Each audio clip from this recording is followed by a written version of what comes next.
Chuck Cooperstein and Mark Followell. Yeah. Because these are Twitter tweets of theirs. Mm-hmm. Coop said, memo to those just parachuting in. Like all of us have Cessnas and parachutes at the house. The Mavericks are not just a good defensive team. They're an excellent defensive team. 9 times in the last 20 games, they've held their opponents to 12 points or more below their season average. So if a team's averaging 110, then they're holding them to 98 or fewer. 9 of the last 20. 16 of their last 20, they've held below their season average overall. And Mark Followell adds, the Mavs have the best field goal defense in the NBA in the last 20 games. Opponents are shooting 43.4% from the field. Utah, 42% in last night's game. So, like, they were good at defense, and then they were bad at defense, and now they're awesome at defense. So getting a handle on exactly what they are is kind of a challenge, but they're also on the longest winning streak in the Western Conference right now. So we can also throw out everything I said last week about how you're going to be the 7 seed. I'm right back to get ready. They're going to be the 4. They're going to be the 5. They got one of the best records in the league over the last 20 games. 5-game win streak. They're playing awesome defense. They did it without KP, who, by the way, Carlisle thinks is going to travel and play tomorrow. That KP should be playing. All right. So are we happy? Are we back? Are the Mavs back in a place where it's like, no, you're not scrapping along for play-in tournament? Like 4 seed is realistic. I think the Mavs are as good as what I hoped they would be coming into the season. I think they dug themselves such a big hole that it's going to be tough for them to end up with a playoff spot. You have to consider how much they're going to load manage. You got back-to-backs coming up against Milwaukee and Philadelphia, our second of back-to-backs this week. I don't know how they're going to manage those. Just in this little 5-game win streak, they've made up a game and a half on Portland and maybe 2 on the Lakers, who still don't have AD or LeBron.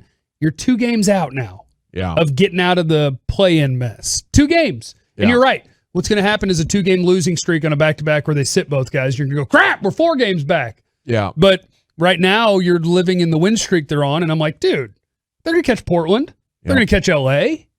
They're going to be the 4 seed. I think Rick Carlisle's the man. You know, the talk about firing him is just totally short-sighted. I understand it in the world of sports. If you have expectations and you don't hit it, fans are going to talk about the coach or the star player and stuff like that. I get it. But his ability to put lineups together to create quality team defense out of a roster that doesn't have great individual defensive players is it's incredible. And you just give this guy time, and he's going to continue to pay off. And it's happening once again. So, yeah, if the Lakers don't get right, obviously the Clippers looked really good the other day. But I don't think there's anybody in the West, if the Mavs play like this, that they can't beat. This is starting to shape and look like a team that might have their stuff together. That why not? Miami was in the finals. Denver was in the conference finals. Portland was in the conference finals. And I don't think they're championship worthy, but they're deep run and start stacking positive experiences that are going to pay off. It means something very significant for a team at this stage if they can win playoff series and they start building and believing in themselves more and more. And if it could happen this year with Luka at this age, it could bode incredibly well. I think it's just so much easier to pick some of the other teams where you can go, oh, LeBron and AD and Kawhi and Paul George. And with the Mavericks, you're like, well, Luka. And then on any given night, Dodo or Richardson or Brunson or Hardaway or KP is gonna. It doesn't happen. That's not a winner. That is a very interesting playoff team. Yeah. But when we compare Luka to the greats, to Oscar and LeBron and Magic and Bird, and when they were this age, maybe they had better supporting cast. They got to play with a Lou Alcindor or James Worthy or whatever. Right. LeBron would get there and then get smoked. And I think that's what we compare Luka to. Can you do what LeBron did in Cleveland and get there and put together a strong effort against the eventual champions? And maybe he can. Yeah. Maybe he can.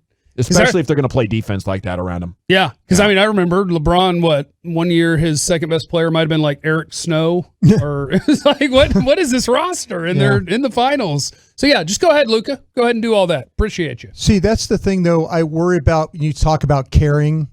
I wonder about Luka's health to carry.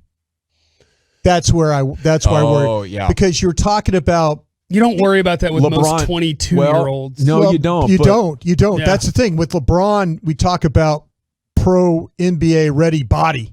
Young man with body that can last can be there every single night. And I do worry about with Luka, though, he'll have those 3, 4, 5 games in a row where you're just like, you're amazed. And then it's like, well, we have lower back tightness. Oh, we have a thigh contusion, or we have knee. So it's always, you just worry about him at that age being able to. I think that's the only thing that would keep him from carrying a team is him having to miss maybe 1 or 2 games, a week or a stretch of games when you have those 4 or 5 games. Those legendary players, just like pitchers in baseball, when it comes to those games, they don't come out. They don't. There's like 2 minutes in the first half he steals. He played 46 minutes tonight. Oh, we go to overtime. He just played 51 minutes of basketball. Right. That's what the greats do when they're on teams like this trying to prove something.